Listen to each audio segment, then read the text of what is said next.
your crops. Mm-hmm. He'll eat them in front of you. He'll drink the blood of your descendants. All right, hello and welcome to Analytical Fanboys. Today we're going to be taking another exciting look at the stupid website that we call YouTube.com. I'm your host, the Vacuuminator, and joining me is the supreme beef boy, True Buster. Arby's sucks. I hate Arby's. It's only good for jokes. Whoa! Slow your hot take roll there, pal. I don't know. I haven't eaten at Arby's in a bit. I had it the other day. It was really good. Yeah, okay. Buddy, you need to have a Jamocha shake and calm the hell down. Oh, okay. You're not you when you're hungry. Mm-hmm. But you're also not the only one here, because somebody has been specking up and speaking up, and they are the one who chose this month's assignment. Boingo Ryder, welcome. Welcome everybody to podcast history. Oh God, am I gonna have to go back and re-listen to every fucking Dan Carlin production ever? No, you don't have to. It's fine. Okay. I mean, I should do that at some point. The man makes good stuff, but like, it's long. It's long. We're talking like 4+ hours. Yikes. Yeah. In the pants. Mm-hmm. But it's very good. And I guess that brings us to this month's topic, because it is kind of related. They're both about history. We're talking about Puppet History, a YouTube series that I was not familiar with going into this, but I was not the one who picked it. So Boingo Ryder, why don't you give the listeners a bit of an introduction on Puppet History? Puppet History is a web series hosted on the website known as YouTube, on a channel called The Watcher, made by ex-BuzzFeed employees, who basically was like, we're just going to go do what we were doing at BuzzFeed just on our own, and we'll own it. Interesting. I thought it was run by Uatu. And every episode features a puppet character called The Professor, a regular guest, Ryan Bergara, and a third guest who is a rotating cast member with several reoccurring guests, as the two human guests are put through a puppet show that details a fun event, story, topic of history, regularly asked questions, have to give answers, and they win delicious jelly beans.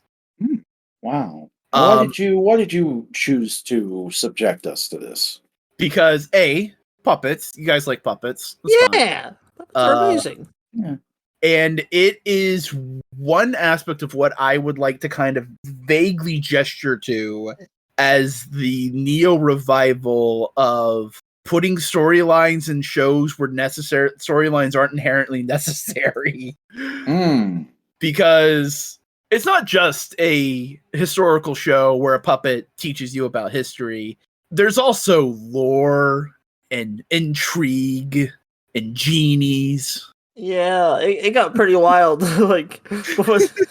Well, I guess before we get into spoilers, Buster, why don't you talk a little bit about your general thoughts on the show and whether or not you had seen it beforehand? I had not seen it beforehand. This was Did you know about it beforehand? I did not know it about beforehand. I think I might have saw a thumbnail here and there, but probably I forgot, because the thumbnails look very familiar. I don't know why.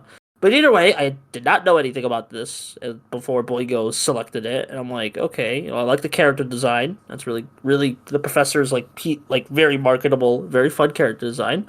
So I was like, fun, and then like the more and more I got into it, the more it kind of sank its teeth into me with the lore, and I'm hooked, man. I'm really excited to watch more of this when it comes back.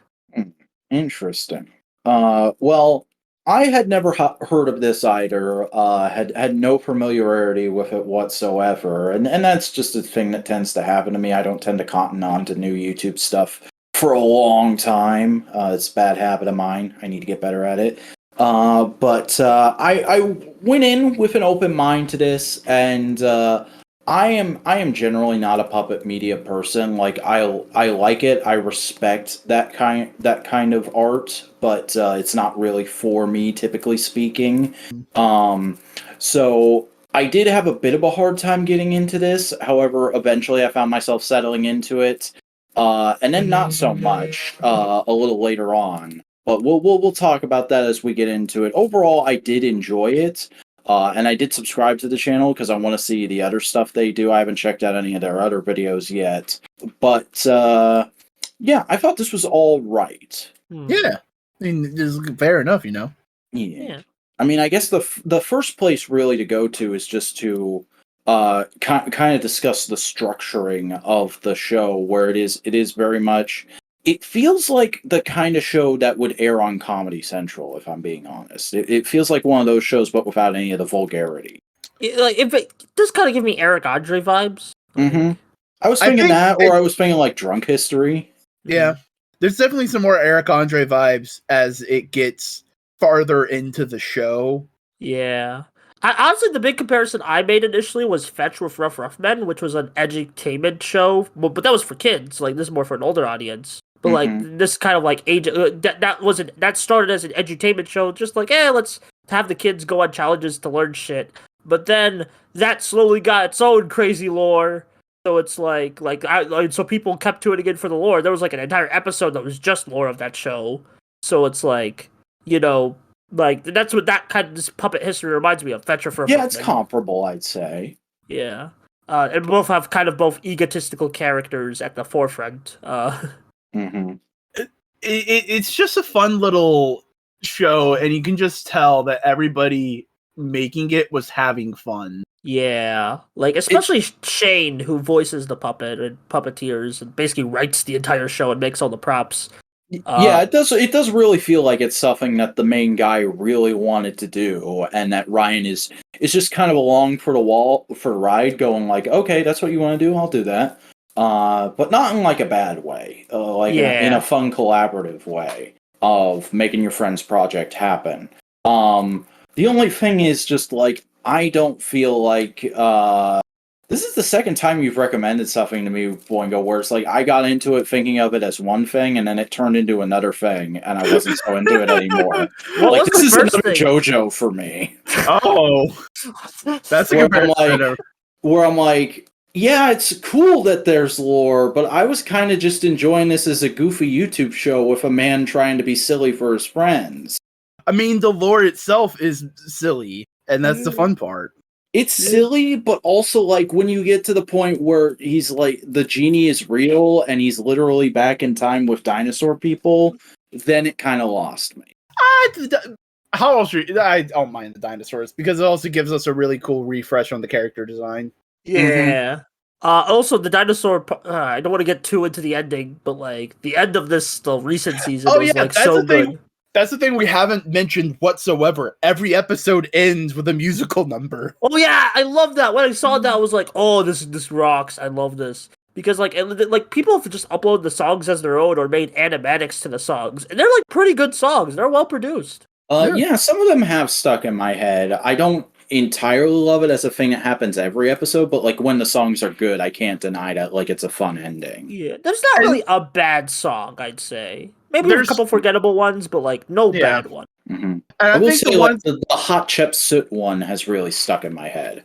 The one that's always the best. Golden Stool. I like barely remember that episode if I'm being honest. Because the joke is the song only says golden stool. Yeah.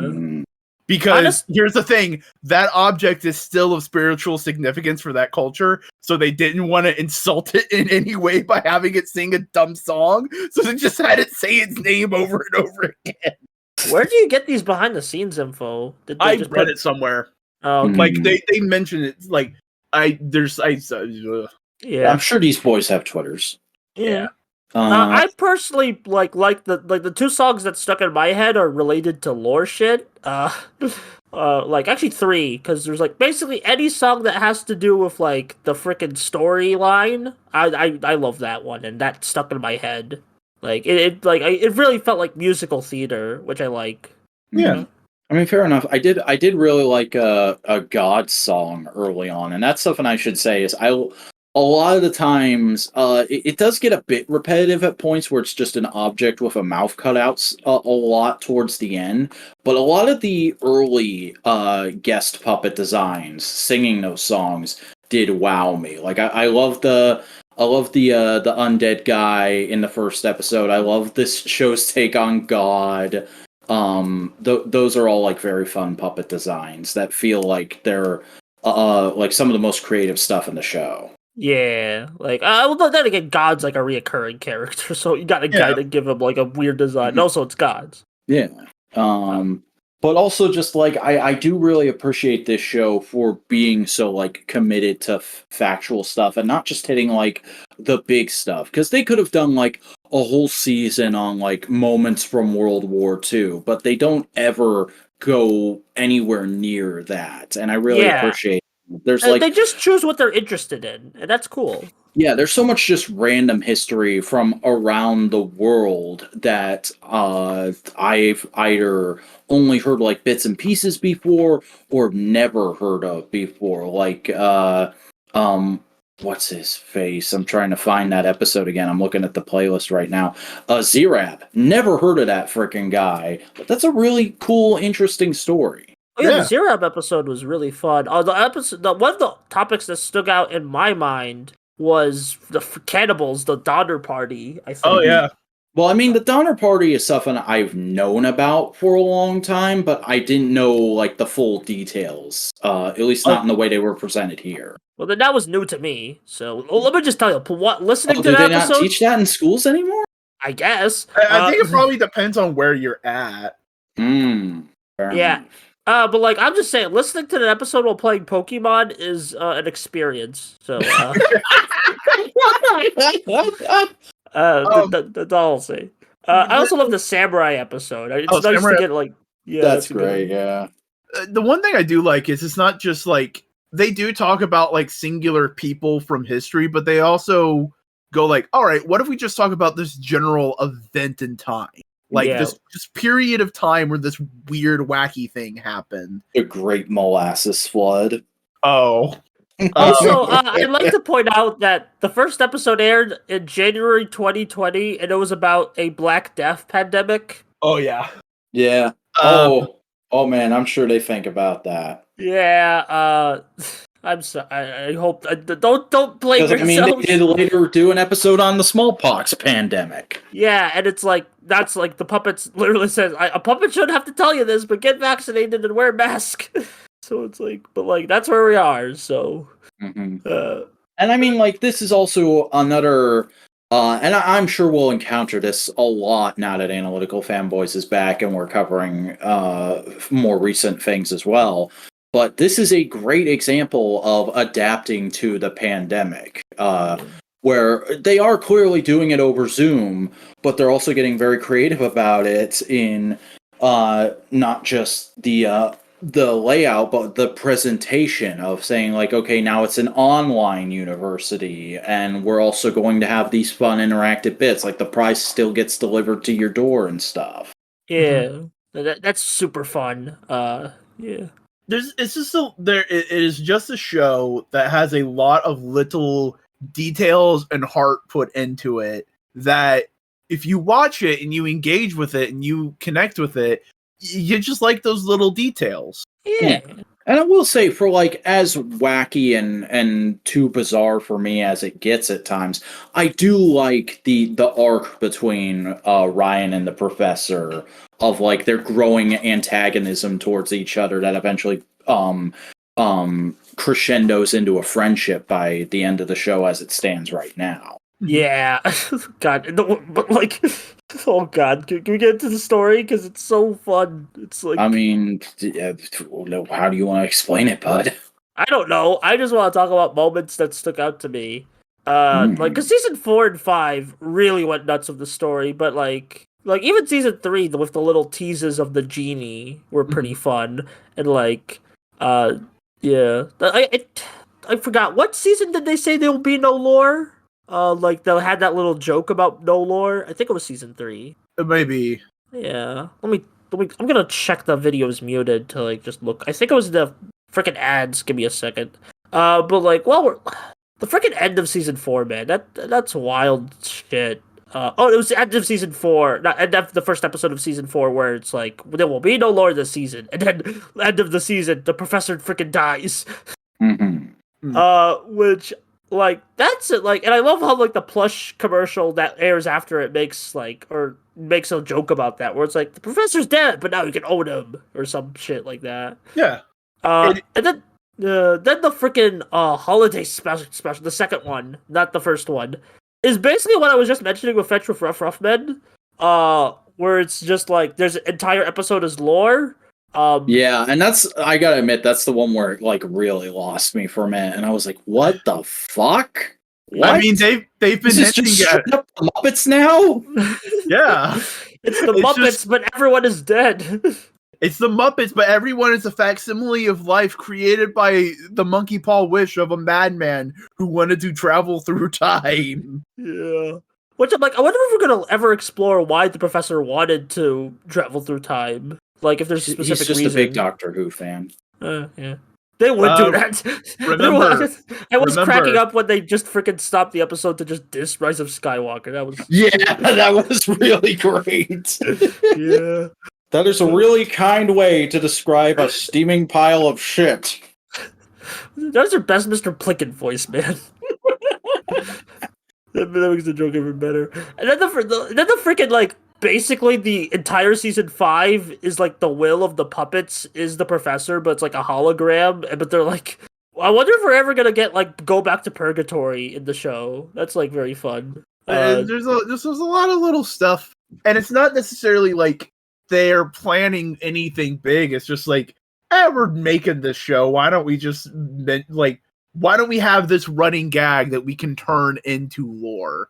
Yeah, it feels impromptu on the level of like the early Linkara storylines, except it is actually more competent than those, I'll say. I'll give it that much. Well, I mean, I'm just thinking more Scott the Woz storylines, because those are basically just gags and jokes, and this is like mostly gags and jokes. Mm-hmm. So it's like, you know, like, yeah, there's still like consequences for things, but it's not like it's comedy consequences or some shit like that. Not really full on character.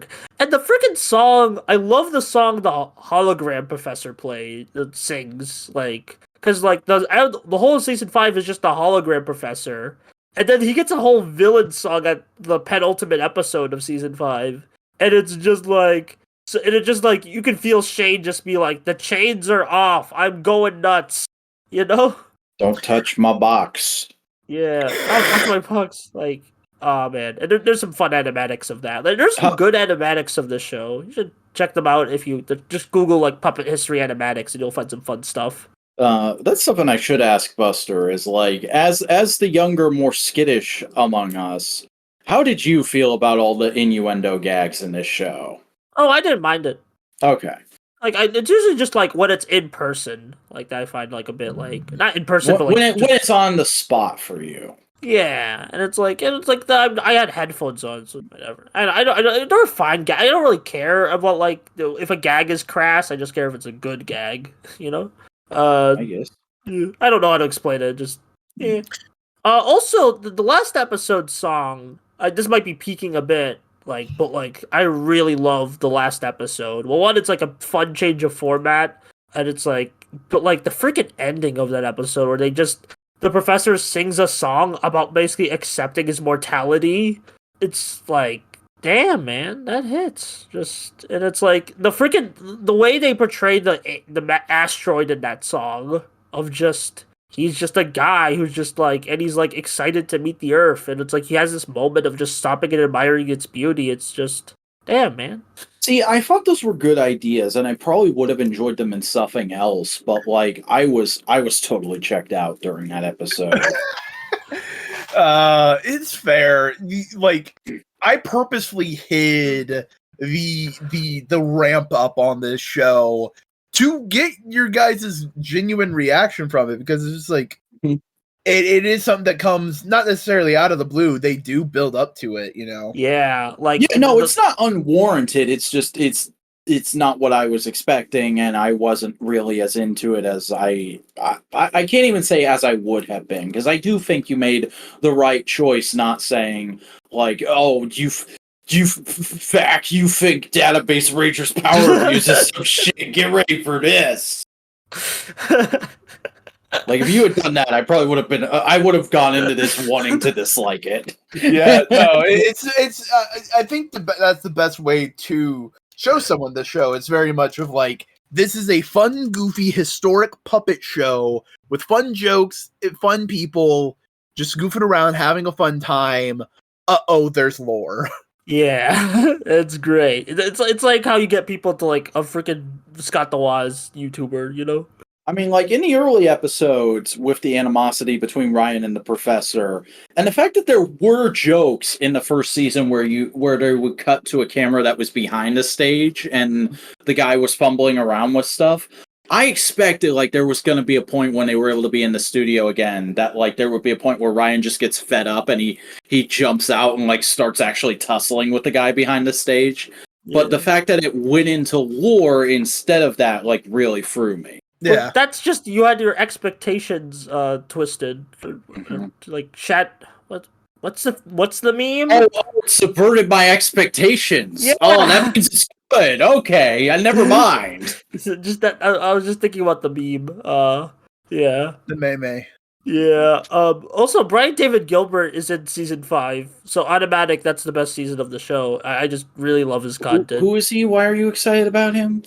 He's that. It's a long story. I could probably devote an entire Analytical Fanboys to. He's a content creator who did a variety of stuff with Polygon, but he left Polygon. And he's now doing a lot more independent stuff. Yeah, like comedy music and shit. I could probably make an Analytical Fanboys. Anybody who appeared on this show, I was like, these look like LA people. They're very. It is definitely the LA friends that they have. Yeah, and like Brian David Gilbert's the only one I recognize, to be honest. But like just like, oh my god, like, because this is the kind of exact content BDG made over at Polygon. I don't want to get too into it because I might suggest his content for an Analytical Fanboys one day. But yeah, that's all I'll say. Like, it's like, oh, you're in a show that's very similar to the show you made now. That's fun. Yeah. It's almost like creators make friendships based off of enjoying each other's work or something. Yeah. I wouldn't know anything about that. Yeah, me neither. You guys are hacks. I know I am.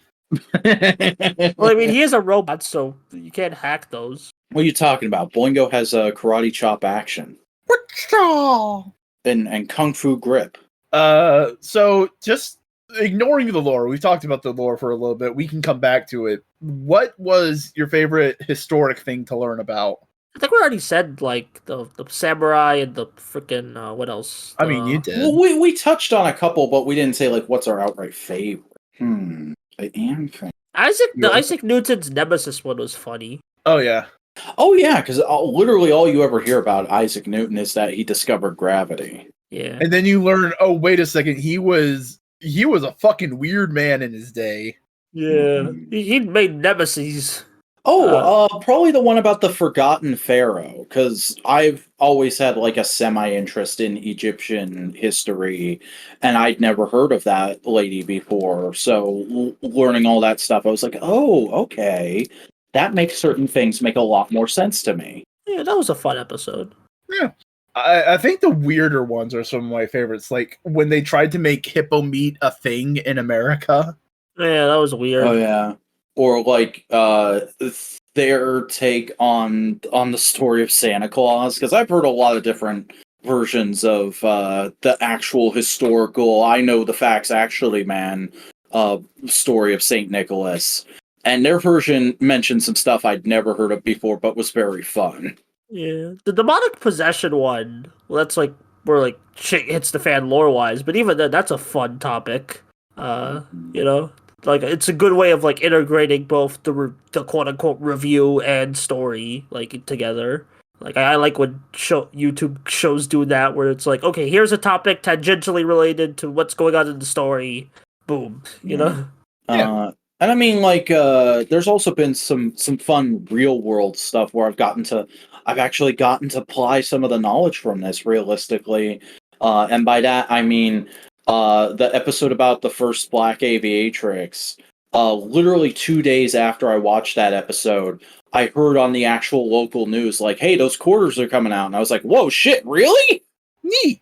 Yeah. It's that's another thing. They tend to like be very equal. Like there's a story about a man, there's a story about a woman. They try to do a lot more stories about women in history. Yeah. Mm-hmm. And like I said, they do history from all over the world. It's an American-made show that's not just about like American history, the Wright Wars. brothers and Western expansion and World War II, and aren't we amazing? Have you heard about how we overthrew the British man? Oftentimes it is shitting on America. Yeah. Yeah, there's a lot of fun either subtle or unsubtle commentary, like jokes about like. Because I mean, I think American history is cool, but you do get a bit tired of hearing about it when you watch a bunch of history programs. Yeah, and it's like this is more like, well, I think the closest to a more like standard topic it gets is like the woman who survived the Titanic. And that's like I think that's like the biggest, and like maybe the aviator story, but those are like the biggest to me. A lot of these are more niche in the grander scheme of like history stuff. Yeah, but even with the Titanic story, like I'd never heard that part of the story before. Yeah, it's a new angle on like and that's like kind of like the best strength of the show. It's like a new angle on these kind of things you've seen before, but like just done really well. Mm-hmm. And then it ends with the propeller that kills people singing a song about how it doesn't want to kill people. Oh yeah, I'm surprised they didn't like put bloodshed. That would probably be a bit much work to put like little blood effects on the propeller. Wait a minute, I just realized something. Yeah, you know the samurai episode we were talking about earlier, how it's about the rude, weird samurai guy. Yeah. Wasn't that fucking Miyamoto Musashi they were talking about? Yes. Yeah, from that's fucking Kamen Rider Ghost like secondary form. Yep. Yeah, exactly. That's probably he's a dickhead. And that show like puts him on a fucking pedestal because that show is really biased towards Japanese history. Well, that and it's just like it was more about the ideals he had, which was just like fuck it, win. Don't give a shit. Don't be a weak little bitch boy. And then Takeru was a weak little bitch boy for the next 40 episodes. Oh yeah, let's save the ghost slander at the door, okay, man? Oh, don't worry. There's plenty more where that came from. Just save our twit, man. One day. Look, man, do you want to get ratioed on Twitter again? I get ratioed on Twitter every day, and I enjoy it. I mean, you are a white man. Yeah. It's a hard life, but somebody's got to live it. And now you're a gamer, too. Oh my god. I am truly the most depressed individual in modular media. My grimace is wide. Oh, man, you brought the character from McDonald's? God damn it. This guy. Boingo, talk more about why you like this show. I think another aspect I just like about it is it is lo-fi. It is very much, you see how everything is made. Mm-hmm.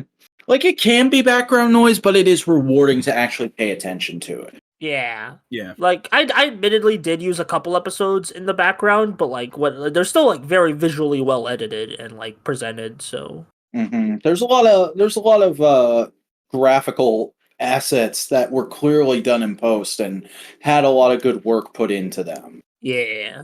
And like it's nice show. But it does feel like anybody could make the show, you know? Yeah, like that DIY, anyone can do it yourself, the kind of thing that people praised early Scott the Woz for. Sorry I keep talking about Scott the Woz, just a big point of reference I have. He's your boy. You're gonna talk about him. Yeah. But like that kind of vibe, that energy of like, oh yeah, no, this is just a couple people hanging out making a show. Yeah, that's the kind of vibe. Obviously a set that they're on, but it's like it's a set that's made of items that you can get from any antique store. Yeah, but it definitely has the vibe of like, this is the kind of content I want to make with everybody.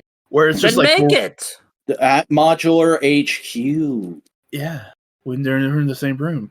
But it's the kind of like more thought out conceptual ideas with a bunch of fun fluff that we just like.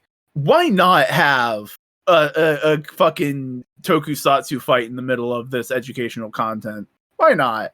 Kind of vibes. Why not present history through the vein of a puppet? Yeah. Why not? Just like they did it, and it's really cool.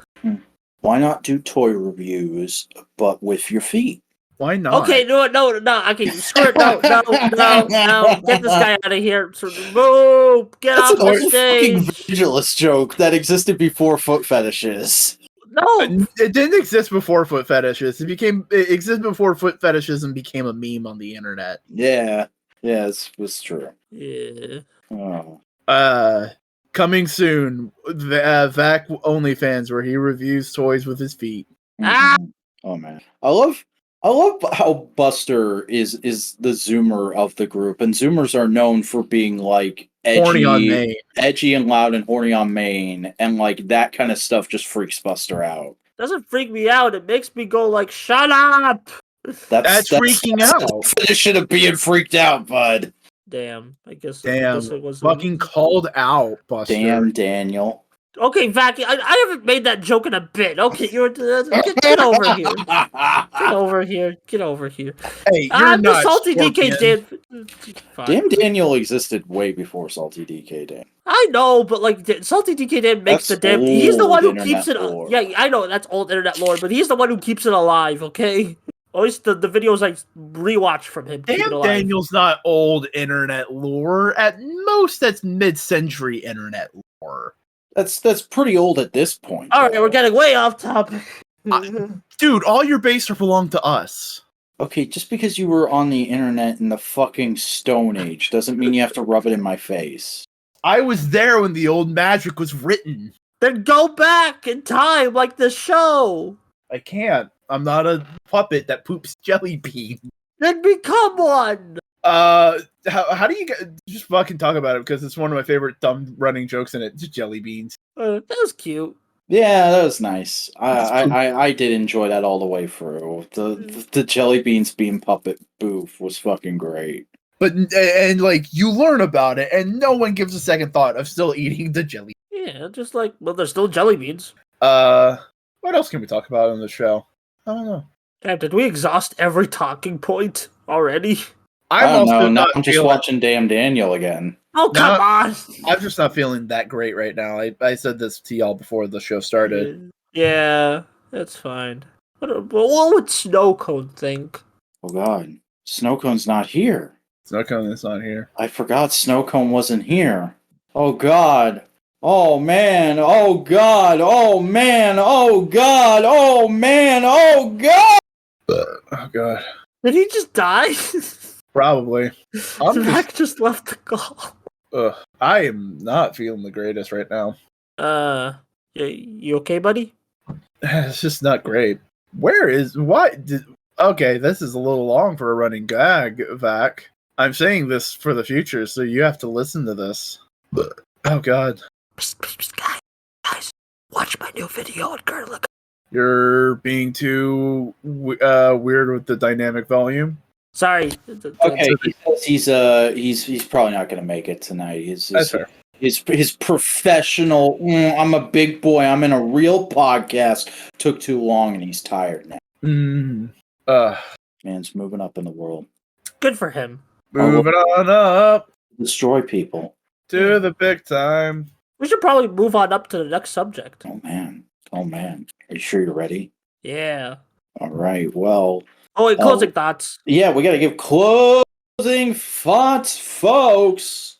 True Buster, why don't you start us off and talk about your general thoughts, and if you would recommend people check out Puppet History. You should check out Puppet History. It gets 2 thumbs up from me, whatever the Siskel and Ebert thing was. It's super funny. It's super cute. It has dark humor, but like good dark humor. Like, check it out. Nice. I generally liked it. I mean, it wasn't what I was expecting it to be, and that kind of made me not like the later bits of it, but like it wasn't ever bad. It was all very well executed, and I think if you're into this kind of stuff, like just puppet media in general, you will enjoy this. You will have a good time with this. It's worth checking out if you think you're gonna like it. But if this is not exactly your thing like me, maybe skip this one. But Boingo, do you want to give any more closing thoughts on the puppets? I just genuinely think that it is a fun show that is quickly engaging, especially if you're a fan of history and you like learning fun facts and stuff and all that kind of stuff. And yeah, it does go interesting things, but it doesn't feel like they're making lore because they have to make lore. They're making lore because they just the running jokes are running away from them, and they're just going like, fuck it, let's just keep going. Which is a fun, it's very fun and improv, and yeah, it's good. It's the best kind of flying by the seat of your pants. All right. Well, next month is going to be March, and it is going to be my turn to pick, ladies and gentlemen. And I've been thinking, and I've been tinkering down in my workshop, trying to come up with a suitable topic all month long. Let me tell you, it ain't easy. It is this Analytical Fanboys thing. I almost forgot how to do it. But I think I've found something that can rival our first two 2023 topics. Go toe-to-toe properly, because it's of a similar length. It's of a similar formatting. It's of a similar nature in that it's not something I think these boys would immediately know I'd be super into and would want them to experience as well. So we are going to be talking about possibly one of the most notable American independent comics of the 21st century. We are going to be discussing the entire 60-issue run of Brian K. Vaughan's Why the Last Man. Huh? Oh. This was the first book that got Brian K. Vaughan, who is known now for writing Saga, really well known in the independent comic circle. I've read it all the way through twice, and I love it. I think it's a brilliant piece of work, and I think it's pretty breezy to read through. And at 60 issues, you can do about 15 a week over the next month, and not really get too bogged down by it. Also, they did make a live-action Amazon show that only lasted one season and was terrible. Don't fucking watch it. I heard it was okay, but like it apparently got canceled anyway. It was terrible. I did not like it at all. Yeah, I know the basic premise, and I'm like a bit concerned. But we ball. It's a very edgy, like, I'm gonna try and show these people that I'm creative and kooky kind of premise. But like, they do every good thing you could possibly do with that premise. I think it's really good. But yeah, boys, enjoyed checking that out. And I don't think there's anywhere like free where you can get a hold of that. It's probably on Comixology, but like Comixology, what the shit? Yeah, so use those special methods of reading things. I already know where I'm reading it. That I usually promote. I'm speaking more so to the listeners there, because you boys know where to find this. But like, you can use the special methods. You can go track down the trades if you really want to. But I think Vaughn's really gotten his money's worth out of this book by now. It's all about Saga lining his pockets these days, baby. But we'll talk about Why the Last Man some more next month. But for now, I think it's time to close out the show. So, boys, where can they find you on Boingo? All right, cool. I was waiting for Buster to try and go. Hey, I'm Boingo. You can find me on a variety of places on the internet. I stream on Twitch, twitch.tv/Boingo Writer. Do a variety of stuff, platformers, RPGs, whatever I'm into. Sometimes I edit video live on air. So we'll see what happens. You can follow me on a variety of social media platforms. Links to all of them are in the description: Twitter, TikTok, Instagram, and Tumblr. And I'm really getting be sick. Hold on. Oh, Jeebus. Yeah. You can bomb out if you want, boy. We'll wrap it up. And you can find me on YouTube. I make a variety of videos. Just look for me at Boingo Writer. Nice. Buster, who are you? I am Buster Corp, True Buster.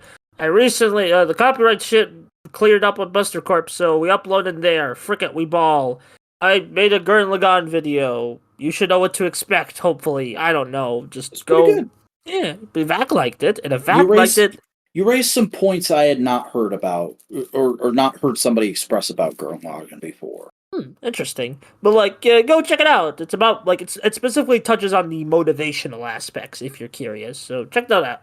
Also, I'm on Twitter at BusterBoy3 and Tumblr at Buster's Corp. I'm the Vacuuminator. I make YouTube videos about things and stuff. By the time this comes out, I'll have a video out discussing every appearance of the cast of Kaijuko Sentai Go Kaiju post that series ending and whether or not they lived up to the characterization from the original show and how much I like them and just doing that sort of thing. So you can find that on my channel over at youtube.com at The Vacuuminator. I'm also on Twitter at The Vacuuminator, on Tumblr, thevacuuminator.tumblr.com, and on Instagram posting daily action figure photography at _Vacuuminator. But folks, that is it for this installment of Analytical Fanboys. Thank you for tuning in. Sorry it was a bit of a shorter one this time around, but what you gonna do? Sometimes they're short, sometimes they're long. We'll see you back here next month for our discussion of Y: The Last Man. Take care.